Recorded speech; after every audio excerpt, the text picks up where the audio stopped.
Yung nag-coffee find tayo last Saturday pagkatapos ng trabaho. Kaso mali pala yung akala ko.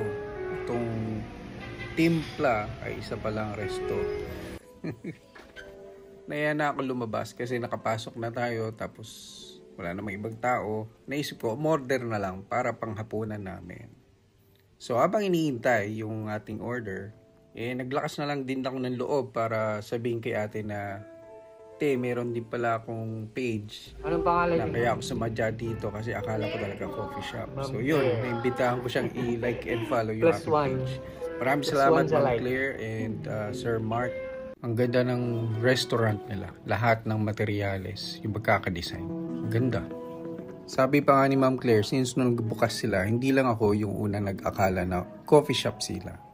Pero dahil yun yung madalas nangyayari, nasa plano na rin nila na magdagdag ng kape sa menu nila. At yung inuwi natin na tinake out ko na dinakdakan, masarap talaga, hindi siya nakakaumay. Kumpara sa mga natikman kong dinakdakan na napakarami ng mayonnaise. Yung sa kanila yung timpla, sakto masarap. So ito na nga ang regular programming itong coffee find nito. After ng trabaho, kailangan magsuot ng panlaban sa ulan kasi nga yung habagat, yung bagyo na nagkukos ng pag-ulan. On and off, buti na lang on and off kasi kung tuloy-tuloy talaga magbabaha na dito sa Marikina. Yun nga, so kailangan may pang cover sa paa, lower part, and yung upper part. Pag umulan talaga, dyan ako nakaselan yung mga kailangan i-prepare. Pero okay na din.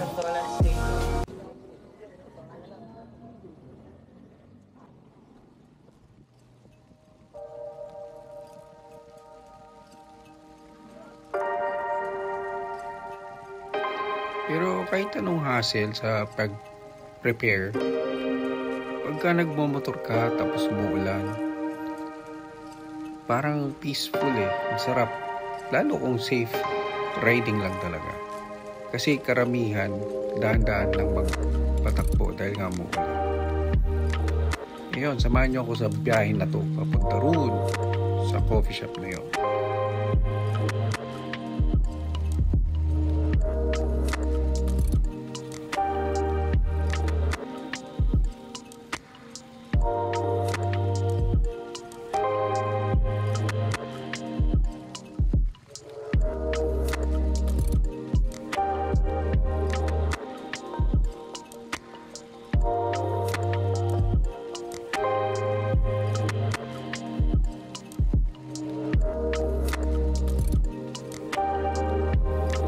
At ito nga yung timpla na restaurant pala. Akala ko ay coffee shop. Along Hill Fernando Avenue lang siya. Siguro kaya ako napagkamal ng coffee shop kasi nga yung pangalan timpla and yung nasa isip natin ay puro pagkakape. Pagtimpla ng kape. Corny, pero yun na yun. At sinama ko na to sa vlog kasi mabait naman yung crew nila. Maganda yung pwesto nila. Masarap pa yung pagkain.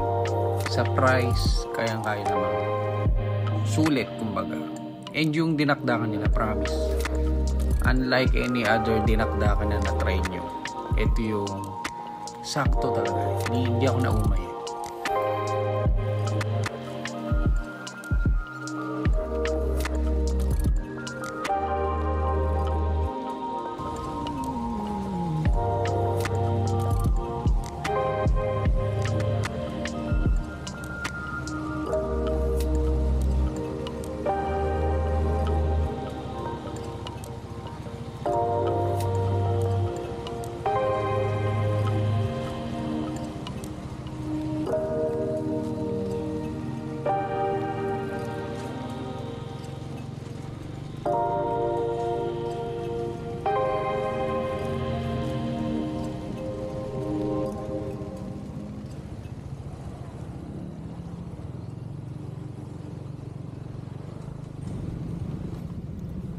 So, papunta doon sa Cafe O2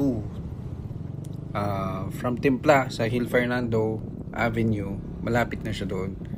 Malapit ito doon sa St. Anthony Medical Center na nasa loob ng Marikina East Subdivision, San Roque.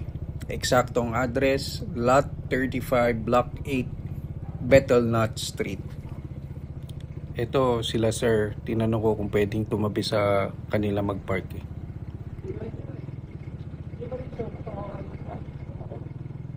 At least dalawa tayo.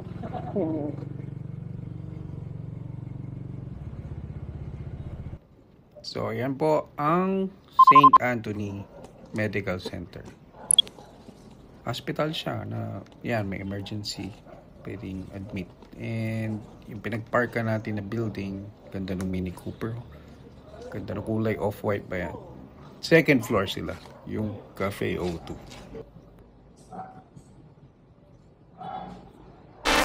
So yan, pagpasok nyo, may stairs lang to second floor. Bagong-bago. Siyempre, pagbukas mo pito, may naamoy yung kape. Order tayo ng dark chocolate na may espresso. Sarap. And yung nag-prepare si Master Mai. Sa Gimat din siya, minsan yung barista ron. Siyempre, mahusay si Master. Sumasali siya ng mga cupping session. Saka ito talaga yung gusto niyang gawin.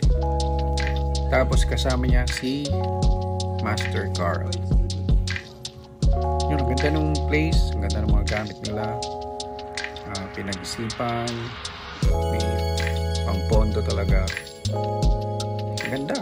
Kung ikaw ay gusto magkaroon ng coffee shop, maganda rin itong tularan.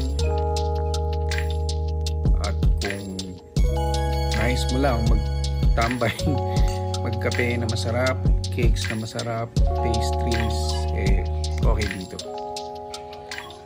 Sa tingin ko, isa to sa mga coffee shop na magtatagal siya. So, ang pinartner natin dun sa hot na dark mocha espresso ay itong carrot cake na 180 pesos per slice.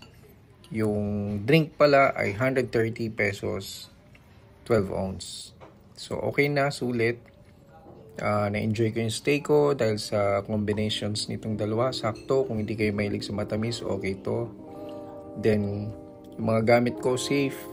Maganda yung upuan, yung lamesa. Kung may mga gadgets kayo na kailangan isaksak sa kuryente, meron silang available na outlets. Yung pag-visit ko, may mga ibang clients din. And alam ko, yan, isa yan sa mga owner. Yung style kasi nung pagkuha ko ng angle, hanggat maaari hindi kita yung ibang customers.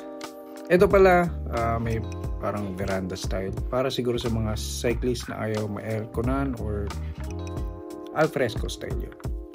Tapos, may mga nakasabay tayo ibang, yan, si Ma'am and Sir. Hindi ko na kung may pangalan nila. Ingat po kayo.